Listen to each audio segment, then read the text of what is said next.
नमस्कार दोस्तों, bloody text के आज के इस बहुत ही ज्यादा हैरान कर देने वाले खौफनाक एपिसोड में हम लोग आप लोगों के सामने लेकर आ गए रिया नाम की लड़की के परिवार में बीती हुई एक ऐसी घटना की सच्ची कहानी जो घटना अभी अभी की नहीं है। आज से 20 साल पुरानी ये घटना है। इतनी ज्यादा डरावनी घटना कि आज भी उस रात को, उस दिन को, उस समय को वो लोग याद करते हैं तो ऊपर से नीचे तक पूरी तरह से सिहर से जाते हैं। आखिर क्या बीता था उनके साथ आज से 20 साल पहले, लेकिन 20 सालों में भी उनकी वो यादें पूरी तरह से ताजा है। ये पूरी की पूरी कहानी अब आप लोग को जिया बताएगी। रिया नाम की लड़की ने इंस्टा में स्टोरी लिख के भेजा था। एक्चुअली उसकी मम्मी के साथ ये घटना हुई थी 20 साल पहले, जब उसकी मम्मी की शादी होने वाली थी। मतलब इसकी मम्मी का शादी तय हुआ था और शादी भी बहुत अच्छे से धूमधाम से हुआ। और जो एक टाइम आता है ना विदाई के पहले का कि थोड़ा आराम करते हैं शादी के बाद दूल्हा दुल्हन, या अपने अपने रूम में आराम करते 5-6 घंटे, उसके बाद सुबह होगा तो विदाई होगा, वैसा वाला सीन था। ये बिहार मुंगेर जिला का वहाँ के रहने वाले लोग हैं, तो वहाँ की स्टोरी है ये। तो उसकी मम्मी आराम कर ही रही होती है अपने बेड पे शादी के दिन। उसको ऐसा, उसकी आंख अचानक से खुलती है और उसको ऐसा लगता है कि मेरे पैर के पास एक अजीब सी दिखने वाली औरत बैठी है, जिसकी शक्ल बहुत ही ज्यादा अजीब सी दिख रही थी। उसकी बड़ी बड़ी आंखें, और ऐसे करके बस इसको नॉनस्टॉप से घूरी जा रही थी।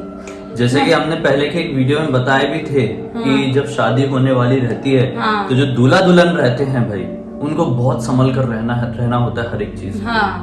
तो उसके बाद इसकी मम्मी को थोड़ा अजीब लगा, सोची कि ये कौन सी औरत है, और मैंने इसको शादी के दिन या पहले कभी देखा नहीं था। कहीं हो सकता है लड़कों के घर के इधर की होगी, हो सकता है कि लड़कों के इधर की कोई औरत आई होगी जो मुझे पता नहीं होगा, शायद वहां पे जाने के बाद पता चले। वो इग्नोर करती है और वहां से उठ के बाहर वाले रूम में चली जाती है अपने मॉम डैड के पास। उसके बाद सब कुछ ठीक था, उसकी मम्मी की विदाई भी हो जाती है और यहाँ पर अपने ससुराल में आती है। उस ससुराल में आने के कुछ दिनों बाद इसकी मम्मी प्रेग्नेंट हो जाती है। तो वो जब वो प्रेग्नेंट हुई थी ना, प्रेग्नेंट होती सी मतलब उसको थोड़ा अजीब फील होने लगा था। मतलब जैसे नॉर्मल प्रेगनेंसी में लोगों को थोड़ा टेंशन होता है, लोगों को थोड़ी थोड़ी अजीब सी होती चीजें होती उनके साथ, लेकिन ये जो चीजें हो रही थी वो नॉर्मल चीजें नहीं थी। वो रात में सो रही होती थी, उनको लगता था कि गैस जो है ना, गैस का सिलेंडर वो कोई ऐसा खिसका रहा है, उसको उसकी जगह से कहीं अलग जगह पे कर रहा है, या किसी के किचन में काम करने की आवाज आती थी। और जब जाके देखती थी तो वहां पे कोई भी नहीं होता। और यहाँ तक कि उसकी मम्मी को ये सब जो चीजें घर पे एक्टिविटी चलने की आवाज, किसी के दौड़ने की आवाज, मतलब सो रही है, ऐसा लगता है कि किसी की प्रेजेंस है घर में हमारे अलावा भी। लेकिन ये सब तो छोटी चीजें थी, जो आगे उनके साथ होने वाला था वो बहुत ज्यादा बड़ा था। एक्चुअली जब वो सो रही थी एक दिन, तो उनको ऐसा लगा कि कोई औरत उनके बेड के पास, उनके पैर के पास बैठी हुई है, जिसका पूरा बाल वाइट है, उसकी शक्ल बहुत ही ज्यादा अजीब सी दिख रही है, बुढ़ी है, बहुत ज्यादा बुढ़ी है। मतलब कि आई थिंक 100 तक जो आदमी हो जाते होंगे, जितने दिखते होंगे बुढ़े, उतनी बुढ़ी दिख रही थी। और वो अजीब सी बैठ के उसकी मम्मी को ऐसे देखी जा रही है। ये तो पहली बार देखी, बहुत ज्यादा डर गई, इतना डर गई कि मतलब को समझ में नहीं आया कि मैं क्या करूं। अपने हस्बैंड को बताई तो उन्होंने बोला कि नहीं, तुमने सपना देखा होगा, कुछ ऐसा कुछ नहीं है। उसके बाद जब आया दूसरा दिन, जब सो रही थी रात में, उनको ऐसा सपना आया कि सपने में उनको कोई बोल रहा है कि तू कुछ कितनी भी कोशिश कर ले, तेरा जो बच्चा है ना पेट में, वो पेट में ही रह जाएगा, वो बाहर नहीं निकल पाएगा, और तेरा बच्चा तुझे पैदा नहीं होने दूंगी मैं। ऐसा बोल रही है, उनके सपने में एक औरत ऐसा बोल रही है, और बहुत ही ज्यादा क्रीपी आवाज में बोल रही थी, जिसकी वजह से उनकी अचानक से आंख खुली। और उनकी आंख खुली, उसकी आंख खुलने पर उन्होंने देखा कि उनके बेड के पास ही वही औरत बैठी होती है, और अचानक से 1 सेकंड के अंदर वहां से गायब हो गई। उनको समझ में नहीं आया कि ये जो मैं सपना देख रही थी, वो औरत मेरे पैर के पास कैसे बैठ सकती है, और इतनी जल्दी गायब कैसे हो, मैं किसी को बुलाऊं, किसी को कुछ बोलूं, उससे पहले ही गायब हो गई। मतलब इनके लिए वो बहुत ज्यादा क्रीपी था। वो इतनी ज्यादा डर गई कि उनको कुछ समझ में नहीं आ रहा था कि आखिर मेरे साथ ये सब कुछ हो क्यों रहा है, आखिर क्या हो रहा है मेरे साथ। और किसी प्रेग्नेंट औरत के साथ ये सब कुछ होना नॉर्मल नहीं है, क्योंकि इंसान को टेंशन होती है या चिड़चिड़ होता है, वो सब होता है। लेकिन इसे भूतिया एक्टिविटी प्रेग्नेंट औरत के साथ होना बहुत बड़ी बात है, अजीब बात है। हाँ, और अजीब बड़ी बात है भी, क्योंकि प्रेग्नेंट औरतें जब रहती है ना, वो टाइम पे भी ऐसी शक्तियां होती है जो उनके आसपास मंडराती रहती हैं। तो उसके बाद क्या हुआ, ये ऐसे करते करते उनको सपने भी आते थे, बहुत उनकी हालत भी खराब रहती थी। ऐसा करते करते उनके डिलीवरी का टाइम आया। जब उनका बच्चा होने वाला था। तो क्या हुआ कि जब डॉक्टर ने बोला था कि 20-25 दिन बाद मतलब डिलीवरी होने वाला है, 20-25 दिन पहले इनको पेन होना चालू हो गया।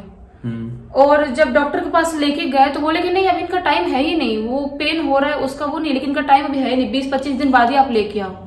उसके बाद उनका कंट्रोल नहीं हुआ, 15-20 दिन बाद वापस उनको लेके गए। उनको ऐसा लगता था उनके पेट में कि उनका जो बच्चा है पेट में वो रो रहा है और उसको ना कोई मारने की कोशिश कर रहा है, ऐसा लगता था उनको अंदर से। और उनको सपने भी वैसे लगातार आ रहे थे कि तेरा बच्चा मैं लेके जाऊंगी और तेरा बच्चा ऐसे पैदा होगा ही नहीं, तेरा बच्चा जिंदा रहेगा ही नहीं, ऐसे सपने आते थे। और उनको ऐसा वही रहता था, जैसे फील होता कि मेरे बच्चे कोई मार रहा है, ऐसे उनके पेट के पास ऐसे कोई ऐसे आके मारने की कोशिश कर रहा है, या बच्चा अंदर रो रहा है। अंदर कोई बच्चा कैसे रो सकता है, वो तो हाथ पैर के जो भी एक्टिविटी होती है वो फील होता है माँ को, लेकिन मारने वाले रोने वाले ये सब चीजें कैसे फील हो रही थी, तो वो समझ नहीं पाती। उसके बाद जब जाती है वहां पे उनकी डिलीवरी होती है हॉस्पिटल में, लेकिन उनका बच्चा मरा हुआ पैदा होता है। तो उसके बाद उनको बहुत ज़्यादा दुख होता है और उनको यकीन हो जाता है कि जो भी मुझे सपने आ रहे थे वो ऐसे ही नहीं थे, और जो भी चीज़ें मैं फील कर रही थी, जो कुछ भी मैं देख रही थी वो ऐसे ही नहीं था। उसके बाद वो इतनी ज़्यादा डिप्रेस्ड हो जाती हैं कि वो कुछ टाइम के लिए अपने मायके चले जाती हैं। वो सोचती है कि अभी मैं जाऊंगी मॉम डैड के पास, थोड़ा टाइम रहूंगी, थोड़ा टाइम स्पेंड करूंगी तो शायद अच्छा लगे और सब कुछ ठीक हो जाए।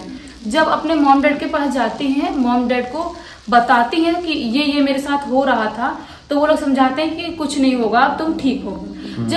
जब अपने मॉम डैड के पास गई, वहां पर भी सेम चीजें उनके साथ होने लगी, और इस बार तो बहुत ही गंदी तरीके से होती थी चीजें उनके साथ। जब वो रात में सो रही थी तो उनके सपना आता था कि तू तेरा ये बच्चा तो क्या, तेरा कोई भी बच्चा पैदा नहीं होने दूंगी मैं, अभी ये मरा है, इसके बाद तेरा कोई बच्चा होगा ही नहीं, तू ऐसी ही रहेगी पूरी जिंदगी। लेकिन अभी तक ये समझ में नहीं आया कि ऐसी कौन सी मनुष्यत थी, कौन सा कारण था जिसकी वजह से ये सब कुछ शुरू हुआ। उनको समझ में नहीं आ रहा था ना, वही तो बात है। उसके बाद उनको ऐसा लगता है सपने में ना उनको कोई मारने की कोशिश कर रहा है, बहुत अजीब सा हथियार रहता था वो, पता नहीं किस चीज का बना रहता, अजीब सा रहता था बिल्कुल, उसे मारने की कोशिश कर रहा, उनका बाल उखाड़ने की कोशिश कर रहा, जो भी चीज है वो सपने में। और जब उठती थी उसके बाद लिटरली उनके बाल में दर्द होता था, उनके बाल में इतना दर्द होता था, उनकी बॉडी में दर्द, कभी कभी तो उनकी बॉडी पे ऐसे निशान भी आ गए थे चीजों के, मारने वारने के निशान, से कटने वटने के। उठती सो के थी, सोचती दर्द कैसे हुआ, देखती तो निशान, और सपने में देखा था वही चीज। तो उनको समझ में नहीं आती कि मेरे साथ ये सब हो क्या रहा है, इतनी डरती, रात में उठ के चिल्लाने लगती थी। तो जो रिया है उसके नाना नानी ने बोला कि एक काम कर बेटा, तू हमारे साथ सो। तो उन लोगों ने अपने साथ सुलाना स्टार्ट कर दिया, लेकिन उसके बाद भी वो सोती थी और ऐसे सपने देखती, चिल्ला के उड़ जाती थी। इसके नाना ने बोला कि नहीं, ये नॉर्मल नहीं हो सकता, हमको किसी को दिखाना चाहिए कि आखिर ये सब चीजें क्या हो रही हैं, क्यों ऐसी चीजें हो रही हैं। तो वो लोग 2 तांत्रिक को बुलाते हैं दिखाने के लिए। जब 2 तांत्रिक आते हैं, देखते हैं तो ऐसा कुछ भी बोलते हैं, ऐसा कुछ नहीं है इस घर में।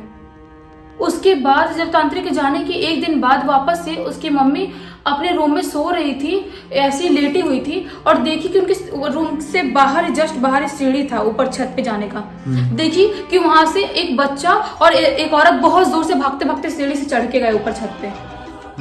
उनको समझ में नहीं आया कि ये क्या था, बहुत ही अजीब सी औरत थी और बच्चा था एक, भागते भागते चढ़ के गए। उसके बाद उन्होंने 1 दिन और ऐसे ही अपने किचन में पानी लेने गए थे रात के टाइम में, उन्होंने देखा कि पीछे से कोई एक लड़का और एक औरत बहुत जोर से स्पीड में भागते भागते गए। उन्होंने से देखा, जस्ट वैसे 1 सेकंड 2 सेकंड में गायब हो गए। मतलब ये सारी चीजें उन तांत्रिकों के जाने के बाद ही हुई। हाँ, उसके बाद भी हो रही है। समझ गया मैं, जब वो लोग तांत्रिक लोग आए थे तो वो जो आत्माएं रही होंगी, या फिर जो कुछ भी रहा होगा नेगेटिविटी, उसने अपने आप को शांत कर ली थी, छुपा ली थी। लोगों के पास ये चीज होती है, अगर ये किसी के शरीर के अंदर भी है और ये चाहे तो अपने आप को पूरी तरह से मतलब कंट्रोल कर सकती है। और जो जांच करने वाले लोग आए, चाहे कोई भी एग्जॉर्सिस्ट हो, तांत्रिक हो, कोई भी बाबा हो, तो उनको पता ही नहीं चल पाएगा कि यहाँ पर नेगेटिव या फिर इनके शरीर पर नेगेटिव। हाँ, तो उसके बाद क्या हुआ, इसके नाना जी ने एक दूर के तांत्रिक को बुलाया, जो बहुत ही मतलब बहुत बड़े बाबा थे वो। उनको बुलाया जो बहुत टाइम से बड़े बड़े ऐसी आत्माओं को कब्जे में किए थे और बहुत बड़ा बड़ा झाड़ फूक किए थे, उनको बुलाया यहाँ पे घर पे। उसके बाद उन्होंने भी दिन में चेक किया, ऐसा कुछ उनके घर पे था ही नहीं। और जब वो उनका फिर वो सोचे कि ठीक है अभी कुछ ऐसा नहीं, मैं जाता हूँ, उनका टिकट भी था और ट्रेन से जाने वाले थे, लेकिन उनके जो ट्रेन का टाइम था वो पता नहीं कैसे लेट हुआ, उनकी ट्रेन छूट गई। उसके बाद इनके घर वाले ने बोले कि बाबा एक काम करो, आप हमारे घर पे रुक जाओ। वापस से आप जब आपका ट्रेन का टिकट रहेगा वो टाइम पे आप निकल जाना वापस से 1-2 दिन में। मुझे ऐसा लगता है किस्मत के कारण ही ट्रेन कैंसिल हुई। हाँ। आगे क्या हुआ? उसके बाद वो बाबा बोलते कि नहीं मैं रुका तो हूँ यहाँ पे, लेकिन मैं तुम्हारे घर पे नहीं सोऊंगा, तो तुम लोग मेरे लिए अपने छत पे बिस्तर लगा दो। तो वो लोग क्या करते हैं, रात में बाबा जी खाना वाना खाते हैं और बिस्तर लगा देते हैं छत पे और वहां पे सोने चले जाते हैं। जब रात में बाबा जी सो ही रहे होते हैं, वो देखते हैं कि एक बूढ़ी औरत और एक औरत, नॉर्मल औरत और एक बच्चा उनकी छत के बाजू में एक पेड़ था, वहां से चढ़ के इनके छत से आके और सीढ़ी से जा रहे हैं अंदर इनके घर में। पेड़ से चढ़ के? हाँ, पेड़ के ऊपर से उन्होंने देखा कि पेड़ के ऊपर से इनके छत पे ऐसे आए, यहाँ पे पेड़ है, यहाँ से इनके छत पे आए, छत से यहाँ से सीढ़ी से उनके घर में एंटर किए। ये समझ गए कि ये गड़बड़ है, वो टाइम पे समझ गए। उसके बाद उन्होंने रात में ही झाड़ फूक स्टार्ट कर दिया, क्योंकि उन्होंने देखे आते हुए, लेकिन जब जाके नीचे देखते नीचे कोई था ही नहीं।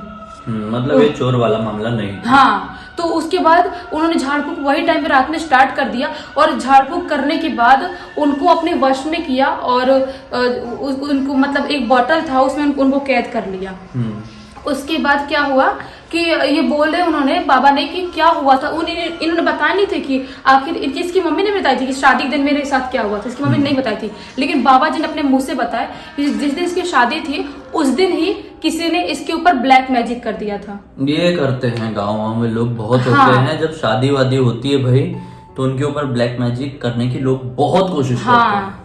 तो फिर उसके बाद क्या हुआ, बोला कि ब्लैक में जिस दिन इसकी शादी थी उस दिन ही इसके जो जोड़ा था शादी का उसके अंदर से किसी ने कपड़ा निकाल के और उसके ऊपर ब्लैक मैजिक कर दिया कि इस जिंदगी में खुश ना रहे और इसके बच्चे उसे पैदा ना हो, ऐसा कुछ हो। गांव के लोग करते हैं ऐसा। तो फिर उसके बाद बाबा ने झाड़ फूक किया, उसके बाद सब कुछ ठीक हुआ, नॉर्मल हुआ। और जो औरत थी ना उस दिन शादी के दिन के बाजू में बैठी है, शायद हो सकता है उस औरत ने इनके वो कपड़ा निकाला हो, उनके लहंगा का जो भी जोड़े का होगा कपड़ा, हो सकता है। तो उसके बाद ये सब कुछ झाड़ फूक हुआ। उसके बाद इसकी मम्मी 1 साल बाद वापस प्रेग्नेंट हुई और रिया और उसके भाई बहन पैदा हुए और अभी 18 साल हो गए हैं। सब लोग बहुत ही खुश हैं और अच्छे से रह रहे हैं अभी। लेकिन जब भी वो चीज 20 साल नहीं, वो कांड को 20 साल हुआ था। अच्छा। उस कांड के मतलब बाद बच्चों को पैदा हुए 20 साल। हाँ, तो वैसा हुआ। तो उसके बाद 18 साल बच्चे के बाद 2 साल तो उनकी जिंदगी में वही सब हो रहा था। तो उसके बाद अभी बहुत खुश है, लेकिन उसकी मम्मी जब भी चीजें याद करती हैं वो बहुत ज्यादा अभी भी डर जाती हैं। कैसे भूल सकते हैं ऐसी घटनाओं को कोई भी यार, सिर्फ उनके ही घर वाले नहीं, किसी के भी साथ ऐसा हो जाए। कोई भी जब शादी करता है तो इस चीज की उम्मीद करता है कि जो अब हमारी आने वाली जिंदगी होगी वो हमारी नई जिंदगी होगी, हम नए सिरे से सब कुछ शुरू करेंगे। लेकिन जब ये पाते हैं कि हम शादी होकर कहीं पर भी गए हैं और वहां पर कुछ ऐसी निगेटिविटी जुड़ी हुई है, तो क्या बीतती होगी ऐसे लोगों के ऊपर, सुनने से ही डर लग जाता है। आज की कहानी आप लोगों को कैसी लगी? अच्छी लगी है तो इस वीडियो को लाइक जरूर कर दीजिए। अब तक देख रहे हैं तो लाइक करना फर्ज बनता ही है। हमें पहली बार देख रहे हैं तो इस चैनल को सब्सक्राइब करके बेल आइकन ताकि ऑल के ऑप्शन में क्लिक करना, क्योंकि इसी तरह के हैरान कर देने वाले खौफनाक वीडियोस आप लोगों के सामने रेगुलरली लेके आते रहते हैं। इंस्टा के लिंक इस वीडियो के डिस्क्रिप्शन बॉक्स में जाए, क्लिक करके डायरेक्टली वहां पर पहुंच जाना। वहां पर अपनी जिंदगी से जुड़ी हुई कहानी भी आप लिख भेज सकते हैं। हो सकता है अगला वीडियो आपकी कहानी के साथ हम यूं ही बना रहे हो। तो चलिए कल फिर से मिलते हैं, तब तक के लिए बहुत बहुत धन्यवाद। आपका दिन शुभ हो।